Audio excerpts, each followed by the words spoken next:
All right, cool. So, anybody got any questions?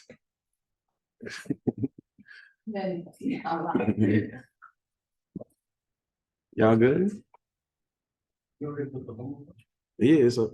Yeah.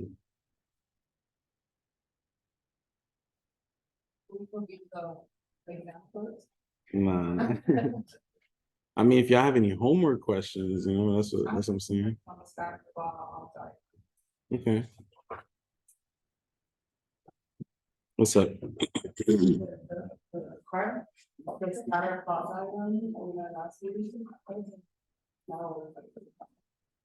It was? Which one was hard?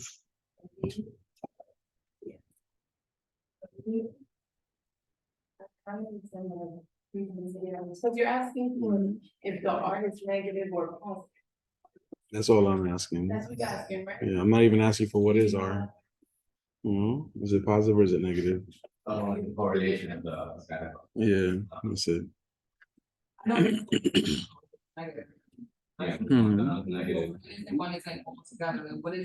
There's no correlation. That's none. That's zero. Yeah. Yeah. That's not even a homework question. That's a review question.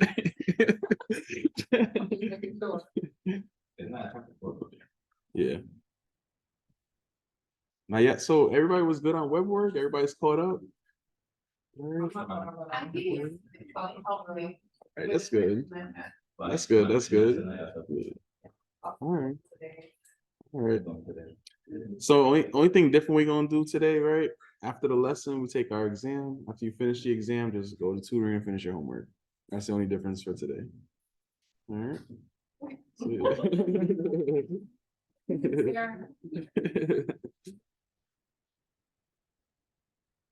All right, so let's get deep into chapter 5 now, all right? This is dope. So we're gonna go over some probability rules and compound events. All right. Yep. Oh, I forgot to click this joint over here. Gucci. All right. So this is gonna be real fun, real fun. All right. So we're gonna talk about conditional probability and multiplication rules. So let's say you have two die, call them dice, right? You roll two dice, right? What is the probability that you will get a 5 on each die, right? Consider a collection of 6 balls that are identical in every way except in color, right? There are three green, 2 blue, and 1 red, right? You draw 2 of them at random from a collection without replacing the first one before you draw the second one. What is the probability that both of them will be green? That's the kind of stuff that we're looking at today. Good stuff. I did? Cool. Oh yeah, that's today. That's what we're talking about. Yeah. Yeah. But I like just opened up last night though. You already looked at it? So sorry. You had it for last week homework. Oh, I did? Whoops. Okay. It happens. All right, so it seems that these two probabilities are nearly alike. They are alike in the sense that in each case, you are to find the probability of two events occurring together. In the first problem, you are to find the probability of 5 on the first die and the probability of 5 on the second die. In the second, you want the green ball on the first draw and the green ball on the second draw. All right. And you're going to see this is so easy to do. It just sounds really complicated.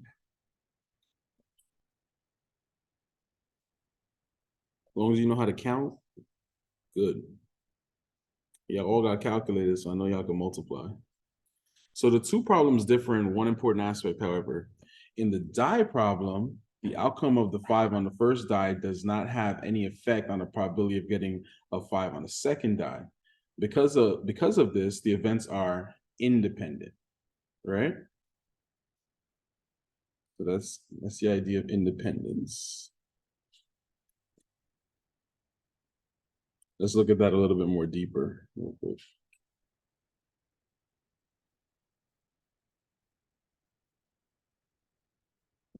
All right, so two events are independent if the occurrence or non-occurrence of one event does not change the probability that the other event will occur. All right. So one situation doesn't affect the other from happening. That's what it's trying to say.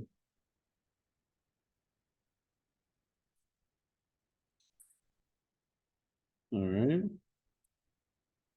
Let's talk about a little bit. So in the problem concerning a collection of colored balls, right? The probability that the first ball is green is 3 out of 6, since there are 6 balls in total in the collection and 3 of them are green. If you get a green ball on the first draw, the probability of getting a green ball on the second draw is changed though, right? Now it's 2 out of 5 because one green ball has already been drawn and only 5 are remaining in like the bag, right? Therefore, the two events in the ball drawing problem are not independent. They are in fact dependent, right? So since the outcome of the first draw changes the probability of getting the second green ball on the second draw, right? So that's a dependent event.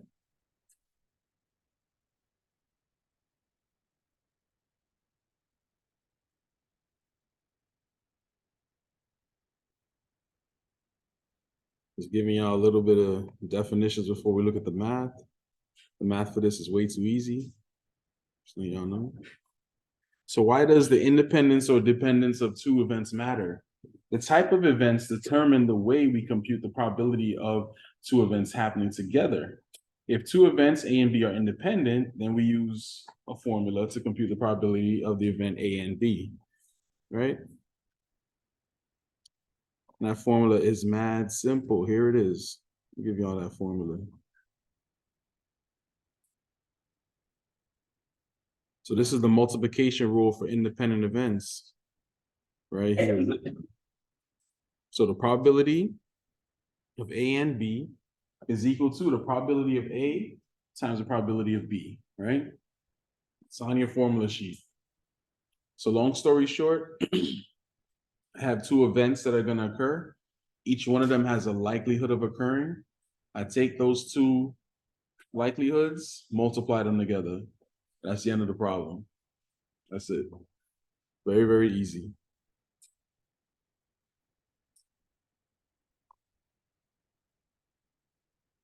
And of course, the rules that we spoke about last time still apply, right? All probabilities have to be between 0 and 1, right? So of course, I'm talking about multiplying like a decimal with a decimal or a fraction with a fraction, which is going to make it more of a decimal or more of a fraction, right? So, yeah, we're gonna get to an example. I got you. Right? But real quick, just want to build the vocabulary a little bit. So if the events are dependent, then we must take into account the changes in the probability of one event caused by the occurrence of the other event. The notation A given B denotes the probability that event A will occur given that event B has occurred. This is called a conditional probability. So we read A given B as the probability of A given B. If A and B are dependent events, right, they depend on each other, right, then the probability of A does not equal the probability of A given B, because the occurrence of event B has changed.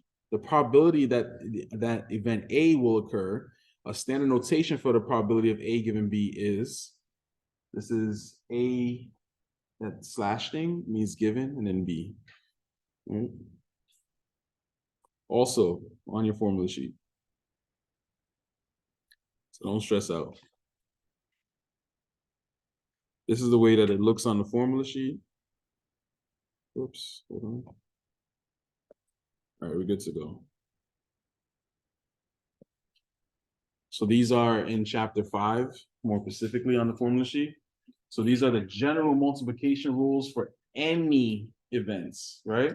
So the probability of A and B is equal to the probability of A times the probability of B given A, or the probability of A and B is equal to the probability of B times the probability of A given B, right?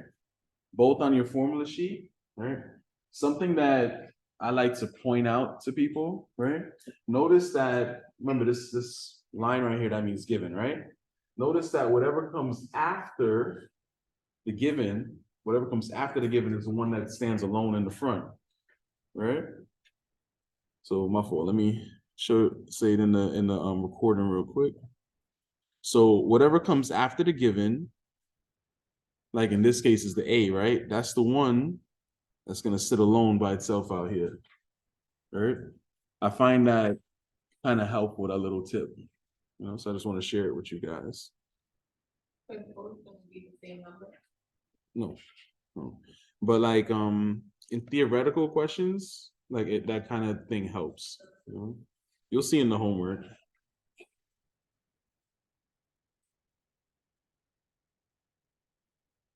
Hey, good morning. So like over here, everybody just got 100. You know that?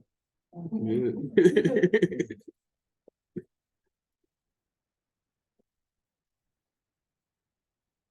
All right, so we will either use. Sorry. We will use either formula 5 or 6, whatever. There you go, 5 and 6, boom, right? According to the information available. So formulas 4, 5, 6 constitute the multiplication rules of probability.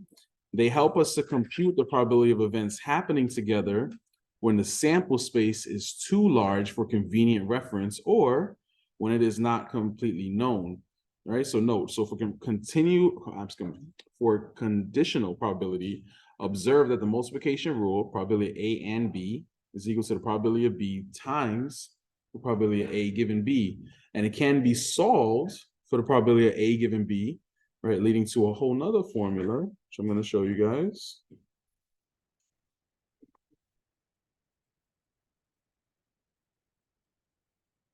And this formula, depending on the questions that you have, can be useful too. Right, so we have conditional probability when the probability B is not equal to 0. Right, I just wanted to highlight again, right? Whatever comes after the given is the one that's going to be by itself.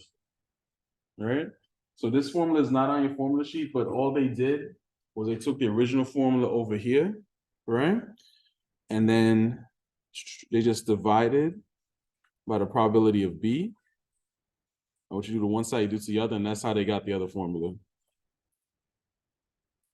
Right? Simple stuff. Just trying to show you guys how to get these. It may help you on the homework. For example, got you.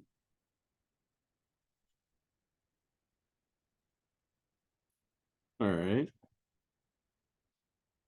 So suppose you're going to throw 2 fair dice. What is the probability of getting a 5 on each die? All right?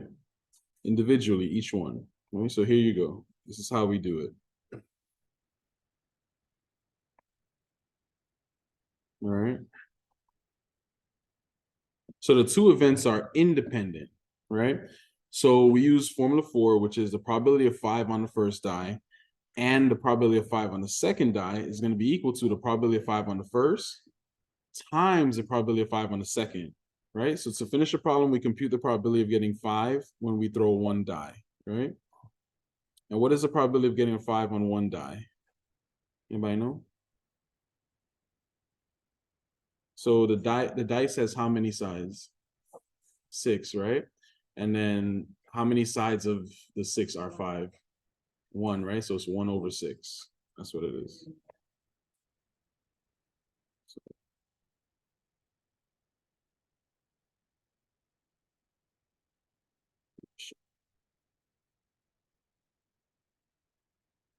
So there are 6 faces on a die, and on a fair die, each is equally likely to come up, right? So not the ones in the casino, like the ones that you buy in like a real store, right? Only one face has 5 dots. So by the formula, right, for equally likely outcomes, a 5 on a die is 1 over 6, right? Only one side of the die has a 5, and there's 6 total sides of the die. Fun stuff, fun stuff. So now, let's put that all together. Let's put that all together, right? So now we have the calculation. The probability of a 5 on the first die and a 5 on the second die is the probability of a 5 on the first times the probability of 5 on the second. So 1/6 times 1/6 is 1/36, right? And remember how we multiply fractions are straight across. 1 times 1, 6 times 6, boom, that's it. All right. So your homework is literally that easy. That's all you got to do. It is. The event divided by the total. Multiply them together, and that's it. That's your whole problem right there. Mhm. All right. So the first task is to write down the sample space. So each die has 6 equally likely outcomes, and each outcome of the second die can be paired with each of the first. So the sample space is shown, right? I'm going to show you guys that in a minute. The total number of outcomes we know is 36, right? And only 1 is favorable to 5 on the first die and 5 on the second die, right? So the 36 outcomes are equally likely, right? So that's how we get the 1/36. Now, let me show you guys what the total thing looks like real quick.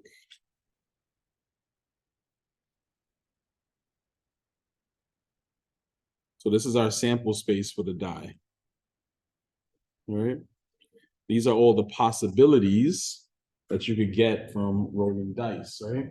But the only thing I'm interested in is a 5 on the first and a 5 on the second, which is this, right? So that's 1 out of 36 possibilities. Mhm. And that's how we calculate that.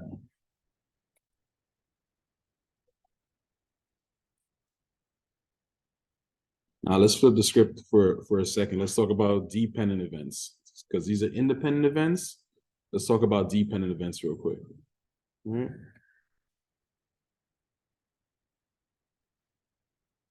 All right, so consider a collection of 6 balls that are identical except in color, right? There are 3 green balls, 2 blue, and 1 red. Compute the probability of drawing 2 green balls, right, from the collection if the first ball is not replaced before the second ball is drawn, right? This is a classic mathematical problem right here.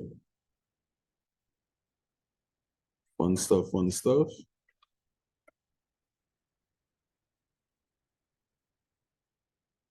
All right, so these events are dependent. The probability of a green ball on the first draw is 3 out of 6, but on the second draw, the probability of the green ball is only 2 out of 5, right? So if a green ball was removed on the first draw, right, then by multiplication, this is what we get. So the probability of a green ball on the first, green ball on the second is equal to the probability of a green on the first times the probability of a green on the second, given that you've already taken out the green one first, right? So you have the 3/6 times 2/5, which will give you 1/5, right? Or 0.2. To be honest with you, right? I would have accepted 6/30.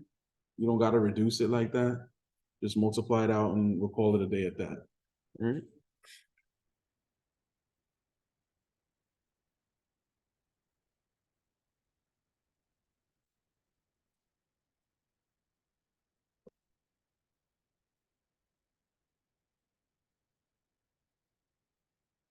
All right.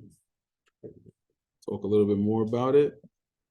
So each of the 6 possible outcomes for the first draw must be paired with each of the 5 possible outcomes for the second draw. This means that there are a total of 30 possible pairs of balls together, right? And then this figure will show that all the possible pairs, right? In 6 of the pairs, both of them are green, right? So green on the first, green on the second, right? So there's 6 ways that we can get it out of 30 in total, right? So these 2 methods agree.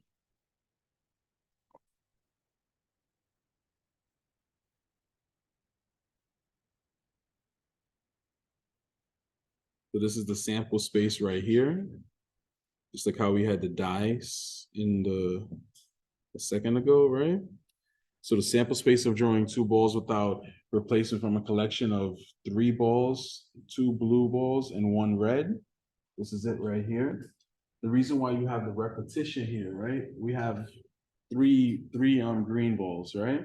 Now, let's say on this one, this is like the first green, this one's like the second green. All right, cool. So then this one could be like, say, the first green and then like the third green. You know, this one could be like the second green and the third green, you know, and vice versa. So that's why you have that repetition there. And there's 6 total ways that we can do this out of the 30 in total. All right. And no, I'm not going to ask you to draw anything like that. This is for y'all benefit. Yeah.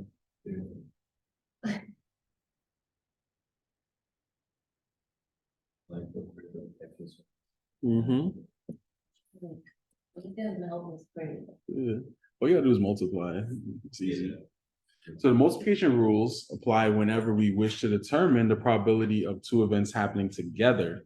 To indicate together, we use and between the events. But before you use a multiplication rule to compute the probability of A and B, you must determine if A and B are independent or dependent. All right. Just giving y'all a special note.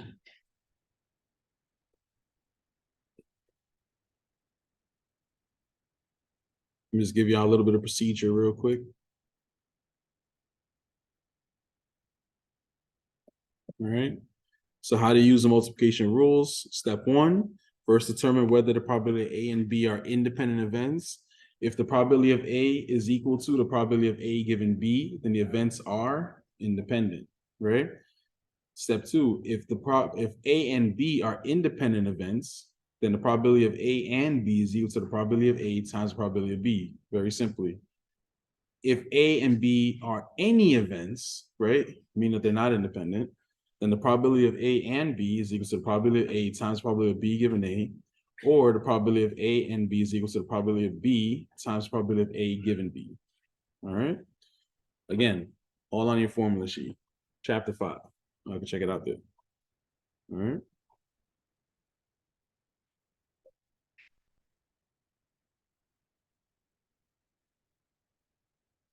I want y'all to understand this a little bit, so we'll talk about a little bit more. So what does conditional probability tell us, right?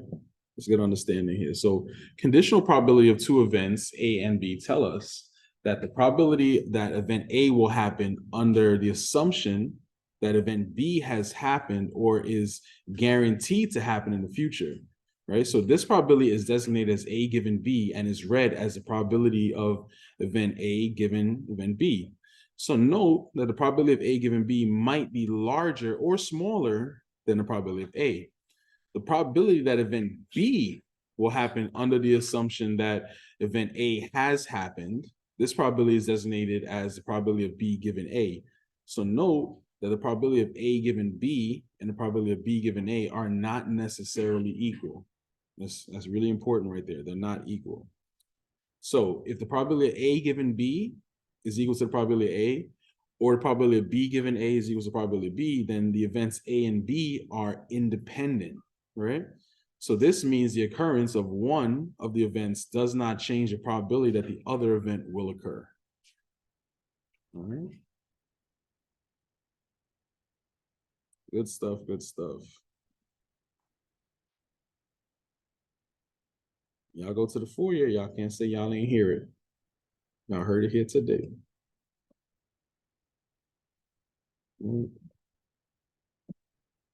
So conditional probabilities enter into the calculation, conditional probabilities enter into the calculations that 2 events A and B will both happen together, right? So the probability of A and B is equal to the probability of A times the probability of B given A. Also, probability of A and B is equal to the probability of B times the probability of A given B. In the case that events A and B are independent, then the formula for the probability of A and B simplifies to the probability of A and B is equal to the probability of A times the probability of B.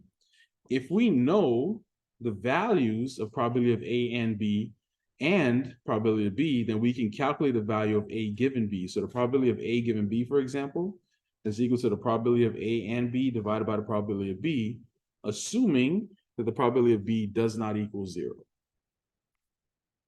All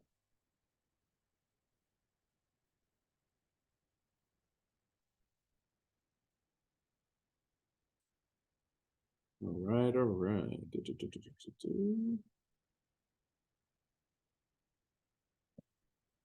So the multiplication rule for independent events extends to more than 2 independent events. For instance, if the probability that a single seed will germinate is 0.85, and you plant 3 seeds, the probability that they will all germinate, assuming that the seed germinates are independent, is first germinates, probability of first germinates, and probability of second germinates, and the probability that a third germinates, right? So we take all the possibilities individually and multiply them, okay? And that's it. And that answer, 0.614, is the probability that all of them will germinate together.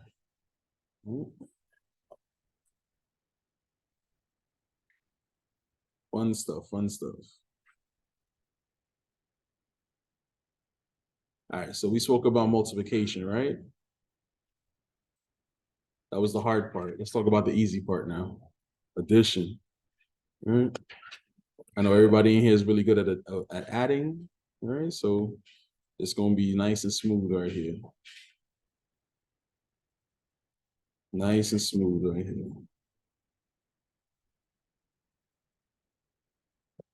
So another way to combine events is to consider probability of one event or another occurring. For instance, if a sports car saleswoman gets an extra bonus if she sells a convertible or a car with a leather, how you say that, upholstery, right? She's interested in the probability that you will buy a car that is a convertible or that has leather upholstery. Of course, if you bought a convertible with leather upholstery, that would be fine too, right? So pictorially, right, I'm going to show you guys a Venn diagram in a minute. The shaded portion represents the outcome satisfying the or condition. So notice that the condition, the probability of A or B, is satisfied by any one of the following conditions. So any outcome in A can happen, any outcome in B can happen, right? And any outcome in both A and B can occur, right?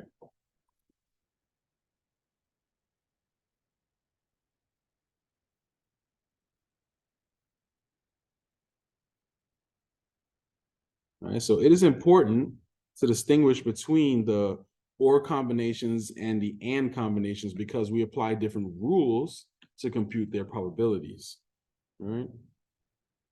Basically, in your questions, when you see or, you use one formula. When you see and, use another. That's it. But real quick, I want to show you guys a picture that will show you the difference. All right. So these are Venn diagrams. You guys might have seen this in English class or something, right? But in math class here, so the event A and B, right? That's what's shown here, right? This is the overlap between the A and the B, right? So think of A and B as like a marriage, right? The two of them are together. And I'm interested in the likelihood that two events will occur together, right? However, the probability of A or B is everything, right? All I care about is either A is going to happen, either B is going to happen, or both of them is going to happen, right? As long as one of them happens, like I win.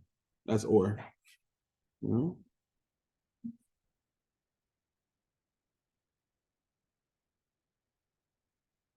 All right, let's take a look at an example real quick.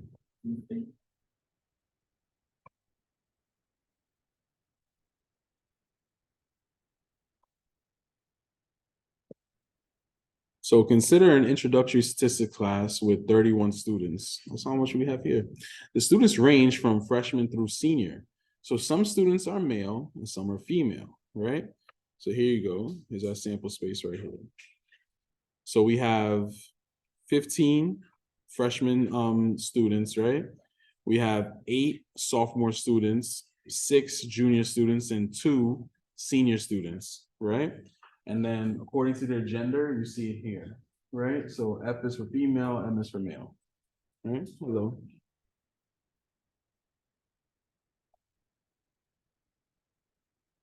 There you go. So we have this little chart right here.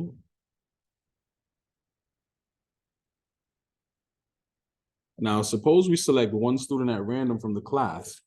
Find the probability that the student is either a freshman or a sophomore, right? A freshman or a sophomore. How do you guys think I might do this? That's it. That's the whole lesson right there. Just add them. That's all it is. Right? But of course, there's probability, so there's a little bit more to it, but all that means is divided by the total. So since there are 15 freshman students, right, out of 31 students, the probability of being a freshman is 15 out of 31. And since there are 8 sophomore students out of 31 students, the probability of being a sophomore is 8 out of 31. So if you want to know what the probability of being a freshman or a sophomore is, you just take the 15 over 31 and add it to the 8 over 31, and you get 23 over 31. All right. Again, for me, I would accept the 23 over 31. Y'all don't need to divide it out. All right. I get the idea. That's simple. Well, what happened if like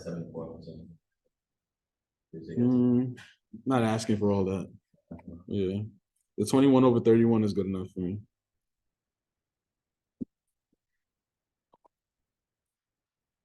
All right.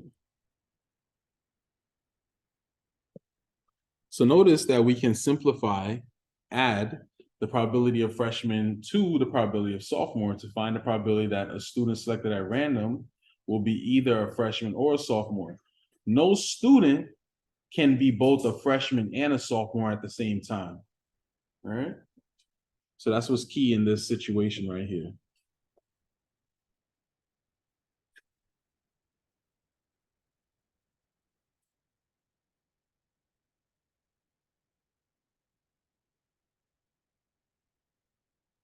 So now, right? Say I want to select one student at random from the class. What is the probability that the student is either a male or a sophomore, right? A little bit different of a question, male or a sophomore, right? So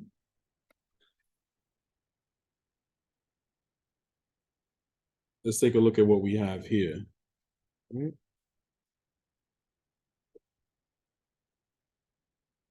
So the probability of a sophomore is going to be equal to 8 out of 31, and the probability of a male is equal to 14 out of 31. The probability of a sophomore and a male is going to be 5 over 31.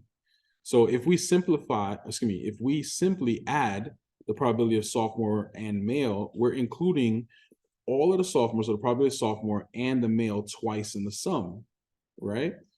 So the issue is to compensate for that doubling summing, right?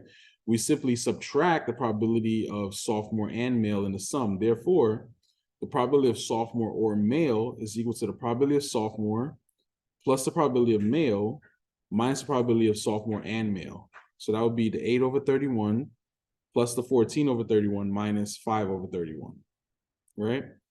So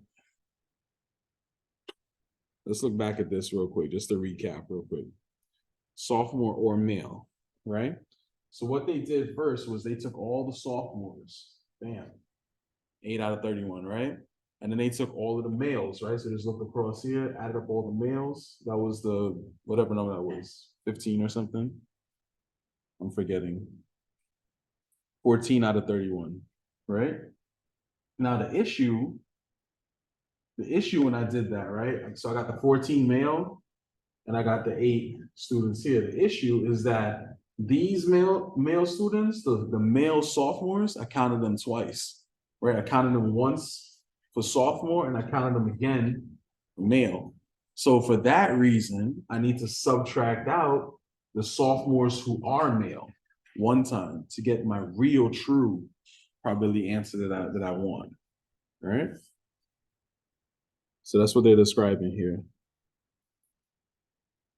And that's how we get the 17 over 31.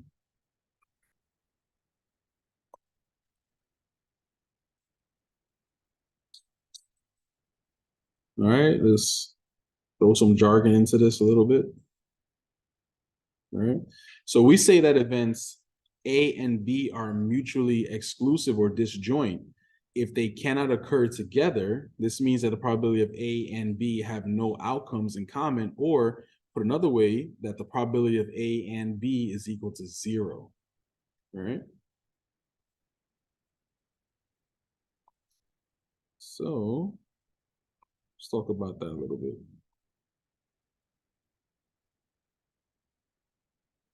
So two events are mutually exclusive or disjoint if they cannot occur together, right? And in particular, events A and B are mutually exclusive if the probability of A and B is equal to 0. All right.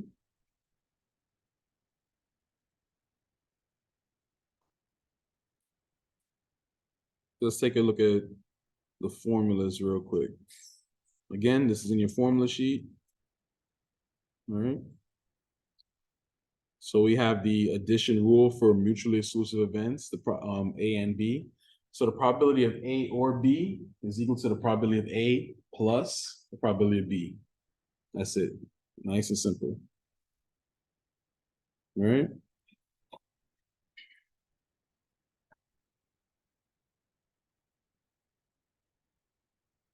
All right. And then if the events are not mutually exclusive, right, we must use a more general formula, which will lead us to the general addition rule for any events, right? Probability of A and B. So here you go. Boom. So general addition rule for any events A and B. So the probability of A or B is equal to the probability of A plus the probability of B minus the probability of A and B. All right, that's the general addition rule. All right. That rule is my favorite, not gonna lie. I would just focus on that rule and forget the rest. Not the and stuff, I mean that particular or one.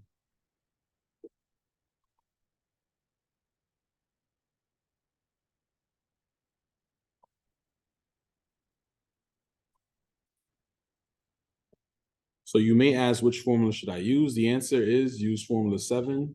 That one. Only if you know that A and B are mutually exclusive, i.e. they cannot occur together. If you do not know whether A and B are mutually exclusive, then use formula 8, which is this one. Formula 8 is valid either way, right? So I would rather you just use this one formula because it's valid either way, right?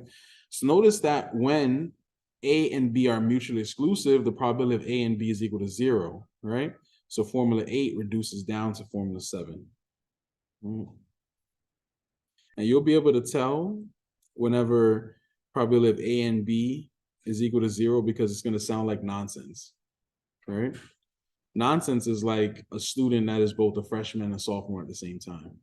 We all know that can't happen, right? I'll give y'all a little bit of procedure real quick.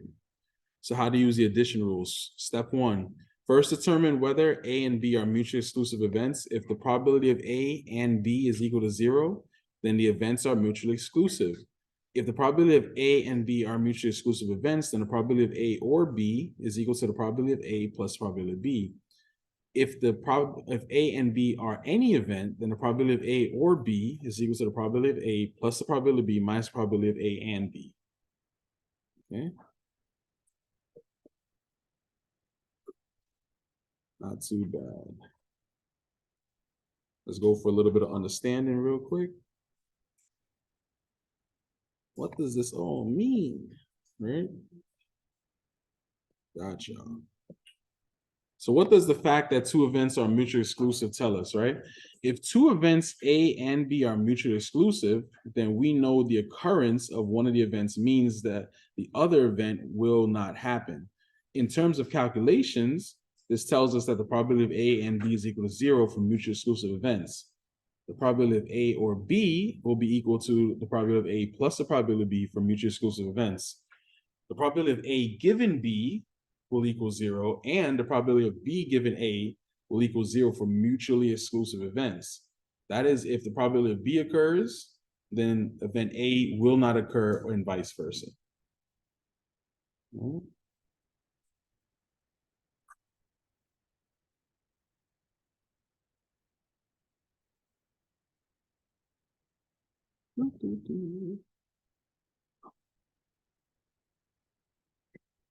So the addition rule for mutually exclusive events can be extended to apply to the situation in which we have more than two events, all of which are mutually exclusive to all of the other events. All right.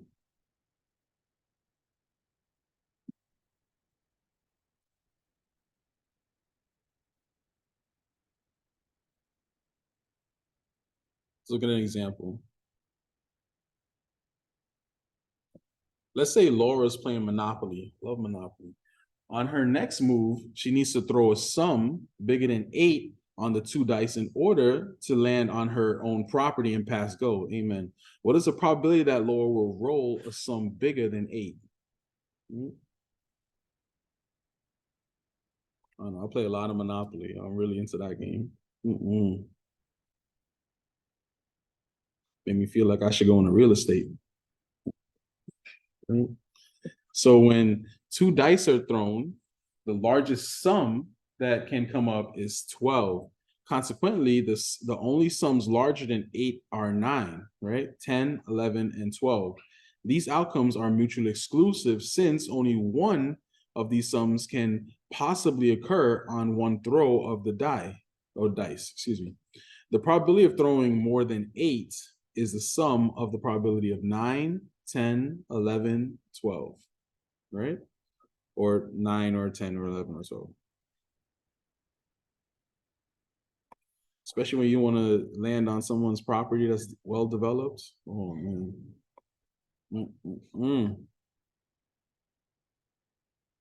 That's a heartbreaking situation, man. You got to pay all that rent. So since the events are mutually exclusive, the probability of 9 or 10 or 11 or 12 is equal to the probability of 9, the probability of 10, the probability of 11, the probability of 12, right? So there's 4 ways that we can get a 9. There's 3 ways we can get a 10. There's 2 ways we can get an 11, and only 1 way that we can get a 12, right? Add them up together. 10 over 36, I'm cool with that. You don't got to reduce it, right? 10 over 36 would have been good enough for me.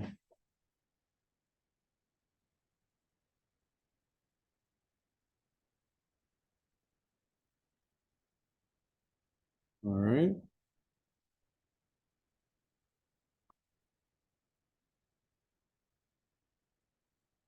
So to get specific values for the probability of 9, 10, 11, and 12, we use a sample space for throwing 2 dice, right? So there are 36 equally likely outcomes. So for example, those favorable to 9 are 6, 3, 3 and 6, 5 and 4, and 4, 5. So the probability of 9 is equal to 4 out of 36. The other values can be computed in a similar way.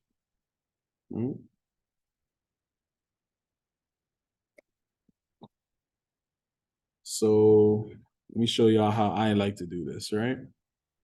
So I like to look for, let's say I'm looking for 10, right? The probability of 10. All right. I try to figure out which 2 dice combinations can I put together to give me a 10, right? 5, 5 is one of them, right? But here's how I like to do it. I like to start off with one, like let's say 6 and 4, right? Specifically, why am I starting off with that? The highest number on the die is 6. And if I combine that with the 4, I get 10, right? And then after I do this, I go down on the left. So 6 minus 1 is 5. And I go up on the right by 1, right? 4 plus 1 is 5. And then I do it again, right? So I'm going to go down on the left, right, to make 4. And I'm going to go up on the right 1 to make 6, right? Each one of these combinations is a possibility, right? So the probability of 10 for me is simply just 3 over total of everything, or 3/36. And that's how I do it. All right. Questions? You good? Go ahead. Exactly, right? Yeah, so each die has 6 possible outcomes. So 6 times 6, 36. Yeah. Sure. To see this question?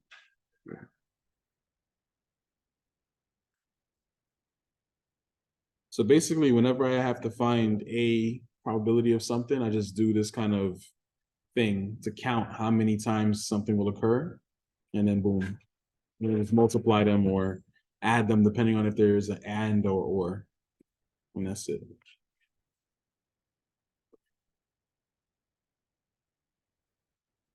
All right, let's look at contingency tables. Oh my God, literally the easiest thing in the whole class. Y'all better not get this wrong. All right. So most of us have been asked to participate in a survey, right? It sounds like psychology right here. Schools, retail stores, news media, and government offices all conduct surveys. There are many types of surveys, and it is not our intention to give a general discussion of this topic. Yay. Let us study a very particular method called the simple tally survey, such as a survey consisting of questions into which the responses can be recorded in the rows and columns, right, of a table called a contingency table. These questions are appropriate to the information you want and are designed to cover the entire population of interest. In addition, the questions should be designed so that you can partition the sample space of responses into distinct, that is mutually exclusive sectors. Let me show y'all what I'm talking about. Let's see. I promise you, this is real simple, real nice and simple.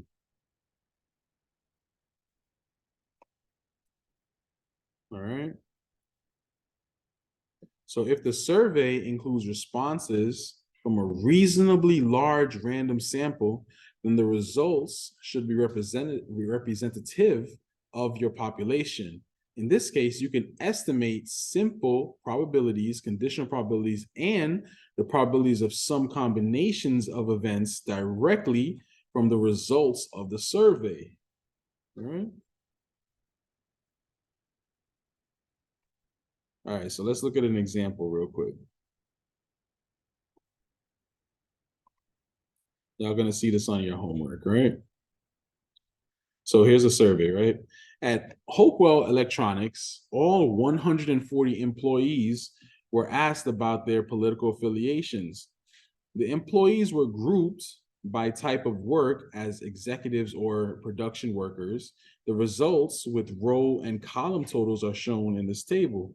So let me show you guys that real quick.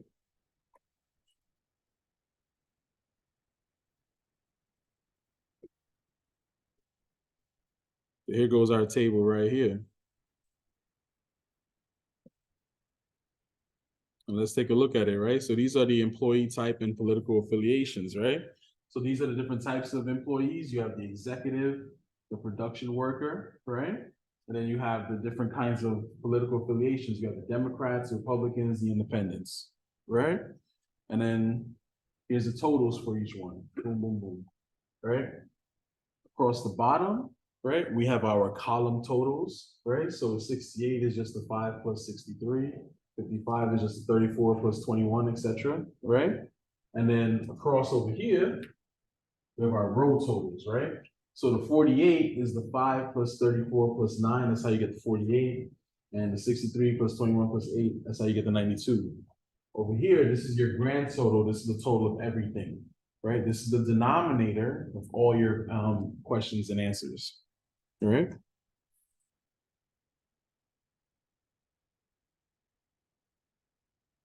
All right. So let's take a look.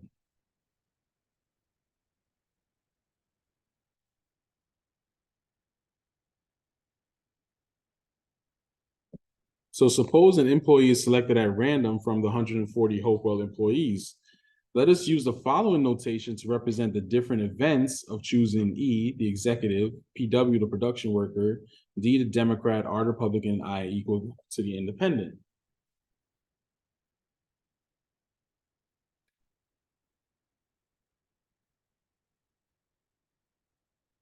You guys gonna see how simple this is. Right? So this question is asking you, compute the probability of a Democrat and compute the probability of a executive, right? So the probability of a Democrat, very simply, right? This is the Democrat right here. Is gonna be all of the Democrats, 68 of them, divided by the total. That's it, right? So number of Democrats, we know is 68, number of employees in total, 140. You can leave it like that. I don't need a decimal, just 68 over 140, winning, right? For the probability of an executive, right? How many executives do we have? 48 over the total, 140. That's all it is, right? 48 over 140. Simple, simple, simple. No math to do here. Let's talk about conditional probability though. This can be a little bit more difficult, right? So for conditional probability, we restrict our attention to the portion of the sample space satisfying the condition of being an executive. So they're asking you, what is the probability of a Democrat given that you're an executive, right? The probability of a Democrat given that you're an executive, right? So that's going to be the number of executives who are Democrats divided by the number of executives, right? So here's how I like to think of it, right?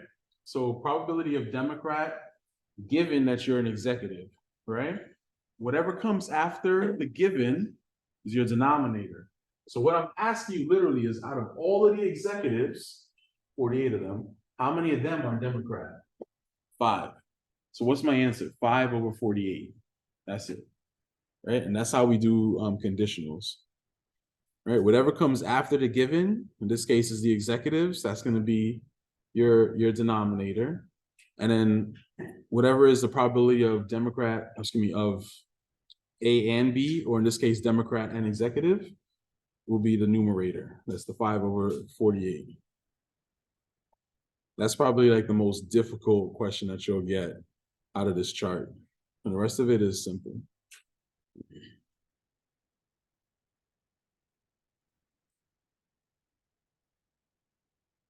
So are the events D and E, Democrat and executive independent? One way to determine if the events Democrat and executive are independent is to see if the probability of Democrat is equal to the probability of Democrat given that you're an executive, or equally, if the probability of being an executive is equal to the probability of being an executive given that you're a Democrat.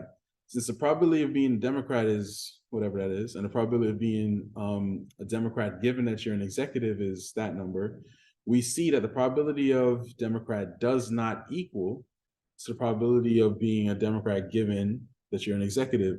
This means that the events for Democrat and executive are not independent, right? So the probability of event D depends on whether or not the event E has occurred, right? Democrat depends on whether event E is occurred. Long story short, right? If you have an intersection, right? And what's an intersection? Executive, Democrat, they intersect right here, right? That's a dependent event, right? Independent event is like you saying Democrat or Republican. See how they don't intersect, right? Those are independent events. Say I said executive or production worker.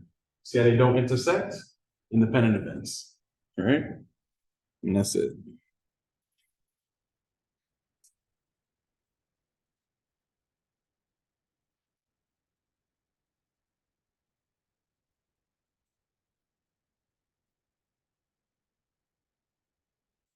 All right, good stuff, good stuff. So let's say we want to compute the probability of Democrat and executive, right? So the probability, right, is not conditional. So we must look at the entire sample space, right?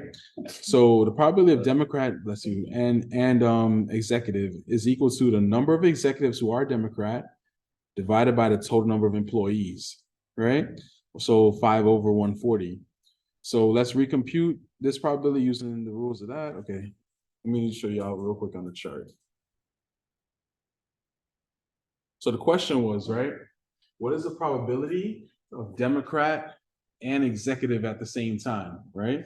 So Democrat and executive at the same time, it's 5 over your total. That's it. So when you see the and events and they intersect, find where they intersect, divided by the total. So all that is, right? And then if you wanted to use the formula to do it, you could, right? Probability of Democrat and executive is equal to the probability of executive, which is 48/140 times the probability of Democrat given executive. As you can see, they'll cancel out, leaving back the 5/140. So it works. All right. Not asking you to show me the formula. I'm asking you to give me the answer. All I'm looking for is a 5/140 and we're good. That's it.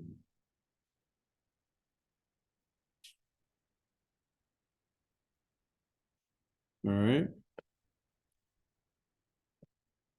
So the results using the rules are consistent with those using the sample space. So let's compute the probability of a Democrat or an executive, right? So from part D, we know that the events Democrat and executive are not mutually exclusive event because the probability of Democrat and executive does not equal 0. Therefore, the probability of Democrat or executive is going to be the probability of Democrat plus the probability of executive minus probability of both the Democrat and the executive, right? And then that'll give you the 68/140 plus 48/140 minus the 5/140 is going to give you 111/140, right? Visually speaking, what am I talking about, right? So the probability of executive or Democrat. So how many executives are there? 48/140. How many Democrats are there? 68/140, right? But you notice I counted these 5 people twice, right? So I got to subtract them out once in my answer to get it out. So that's why we have that minus sign there, right? So 68 plus 48 minus 5, all divided by 140, excuse me. And then that's it. All right. So that's D or E. Real quick, let's summarize this.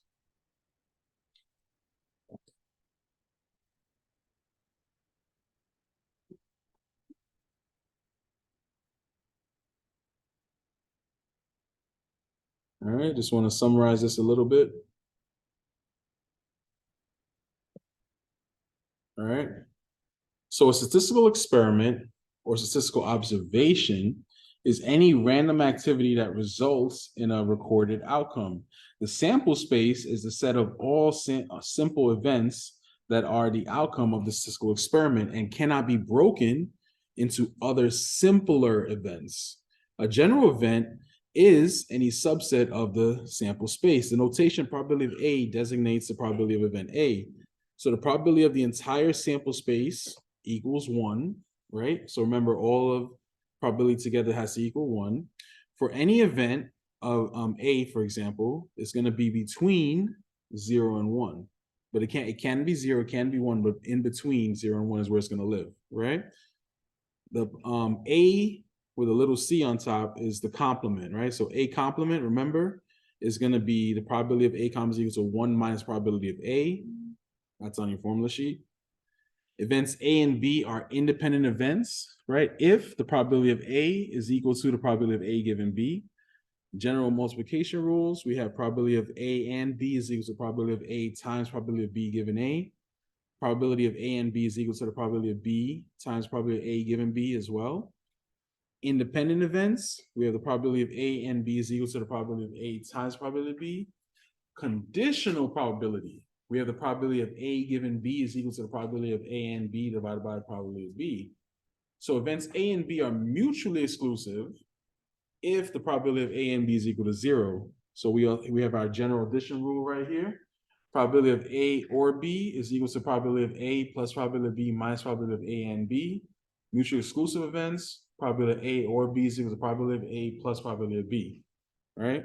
Again, all on your formula sheet. All right. Just wanted to recap.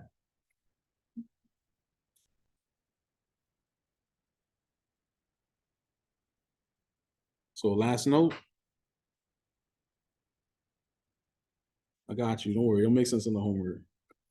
Translating events described by common English phrases into events described using and, or, complement, or given takes a bit of care, right?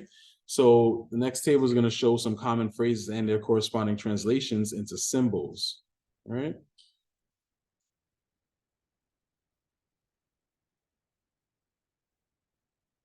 So take a look real quick. So English phrases and corresponding symbolic translations. So consider the following events for a person selected at random from the general population. Let's say that A is a person that is taking college classes and B is a person that's under 30 years old. Right?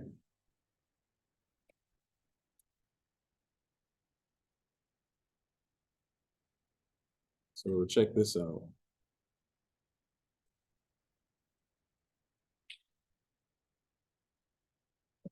Right? So the probability that a person is under 30 years old and is taking a college class is 40%. So what is that? That's the probability of A and B.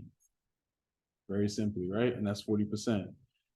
The probability that a person under 30 years old is taking college classes is 45%. So that's the probability of A given B, right? So that means that they're taking college class given that they're under 30, right? The probability is 45 that a person is taking college classes if the person is under 40, right? So again, A given B. The probability that a person taking college class is under 30 is 0.6, right? So that's probability of B given A. And lastly, the probability that a person is not taking college classes or is under 30 years old would be the probability of A complement or B. And it's just 0.75. So this is how you can translate these symbols into words and vice versa, right? So for those of you that are interested in law, this is how it comes into play. You're not interested in law? Got you. All right, so that's it for today. Questions? Anyone? This example? Huh? Yeah, we ready for the test if y'all ready. Yeah. I mean, didn't y'all do the review already? I did. So y'all good. Y'all good. Maybe I don't know, but I feel like it's different with you. Like, you know, For me? I feel like it's stronger. I promise you, y'all got this. Y'all got this. All right, I could take this down. We good? Yeah. All right, cool. And so those of you watching recording, have a good night. See y'all next week. All right. I have one question of the. Go ahead.